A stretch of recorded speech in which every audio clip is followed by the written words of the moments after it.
सम्मानित मुल्क के मालिकों, मैं बौद्ध भिक्षु सुमित रतन।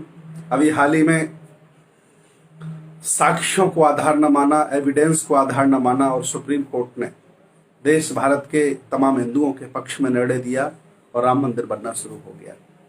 जैसे ही अयोध्या में खुदाई शुरू हुई, जमीन समतल की गई, वैसे ही नीचे सम्राट अशोक के जमाने के लाट, तथागत भगवान बुद्ध की मूर्तियां, शिलापट और तमाम पिलर निकलने शुरू हो गए। कम से कम झूठ के आधार पर ये बुनियाद न बनाए, सत्य कहते रहें कि नीचे बुद्ध विहार है, वो कभी शाकित था।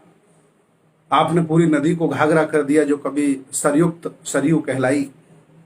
कम से कम सत्य कहते रहें तो कम से कम आने वाली जो पीढ़ी होगी वो झूठ के सारे नहीं जिएगी। आपने मनमानी तरीके से जो काम कर लिया, मुझे मालूम है कि आप पावर में हैं, अधिकारों में हैं, कर रहे हैं, लेकिन आने वाली पीढ़ी माफ नहीं करेगी। ये संप्रदाय बढ़ाने की जो महत्वाकांक्षा है आपकी, ये आने वाली पीढ़ी को झूठ के साथ जीने के लिए मजबूर करेगी। मैं पूरे देश से, दुनिया के लोगों से कहना चाहता हूं कि जो वहां पर पुरातत्व के माध्यम से अवशेष निकले हैं, उनकी निष्पक्ष जांच कराई जाए, उनका अन्वेषण कराया जाए, उनका शोध कराया जाए, तो समझ में आ जाएगा कि वो अयोध्या नहीं साकेत हुआ करता था। वो बौद्धों की बहुत बड़ी नगरी हुआ करती थी, बुद्ध विहार हुआ करते थे, बौद्ध भिक्षु हुआ करते थे। लेकिन आपको इन साक्ष्यों से क्या लेना देना है? आप आस्था वाले लोग हैं।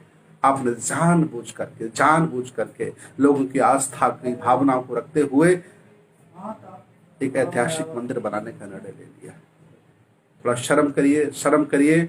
जो साक्ष्य निकले हैं उनका परीक्षण कराइए, निरीक्षण कराइए, अन्वेषण कराइए, पता चल जाएगा कि यहाँ पहले क्या था।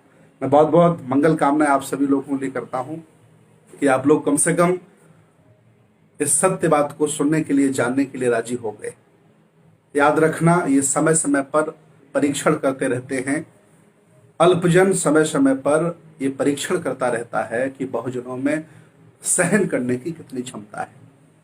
वो धीरे धीरे तुम्हारे अधिकारों को लूटेगा, धीरे धीरे तुम्हारे साथ अन्याय करेगा और आप बर्दाश्त करते चले जाएंगे। वो समझ जाएगा कि तुम्हारा खून ठंडा हो गया है और वो बड़े अत्याचार करने लगेगा। और वही देश भारत में हो रहा है। जाग जाओ बहुजनों, जाग जाओ, नहीं अल्पजन तुम्हें कहीं का छोड़ेगा नहीं। बहुत बहुत धन्यवाद, बहुत बहुत मंगल कामनाएं आप